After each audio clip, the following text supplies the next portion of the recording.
Une récente découverte archéologique infirmerait la théorie selon laquelle Shanghai était un petit village de pêcheurs avant la dynastie Yuan.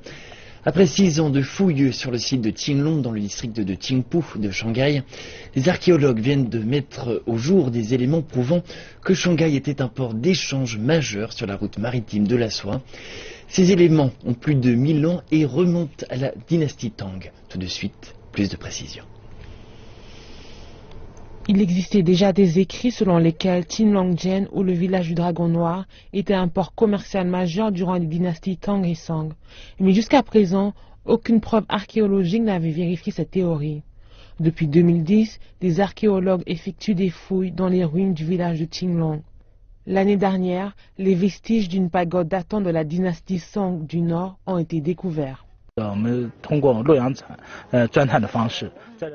plus d'1 mètre de profondeur, nous avons rencontré un obstacle qui nous a empêché de creuser plus avant.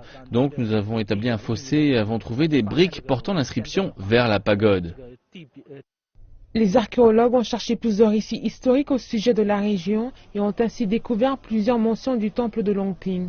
Les récits relatifs à la pagode de Longping correspondent aux découvertes réalisées.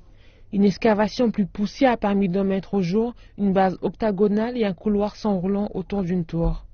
Son diamètre laisse penser que la pagode de Longping était plus large que les 13 autres temples qui subsistent aujourd'hui à Shanghai. Nous avons continué à creuser à partir du centre du temple et avons trouvé un coffre souterrain. La structure qui l'entourait était faite de bois, ce qui est très rare dans les temples de la région. À l'intérieur de la structure en bois, les archéologues ont découvert un coffre rempli d'objets précieux.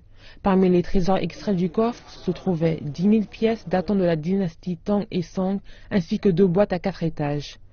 Ces objets s'ajoutant aux larges quantités de porcelaine trouvées à proximité du site font dire aux archéologues que ce temple n'était pas une simple pagode, mais également un phare. Plusieurs écrits expliquent qu'à l'époque, il était très difficile pour les bateaux de voir le port. Les bouddhistes ont donc suggéré qu'une tour de navigation soit installée, ce qui a abouti à l'établissement de la pagode de Longping.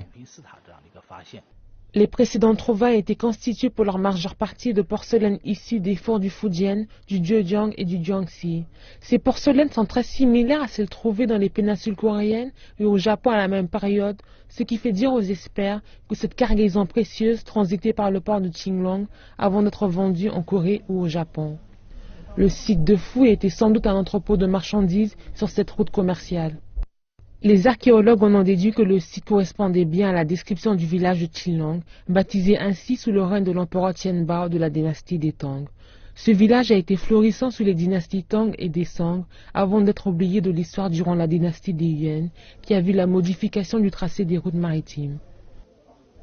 Les chercheurs s'attellent à présent à des études de tomodensitométrie des caisses retrouvées dans le coffre souterrain, afin de recomposer toutes les reliques trouvées dans les ruines.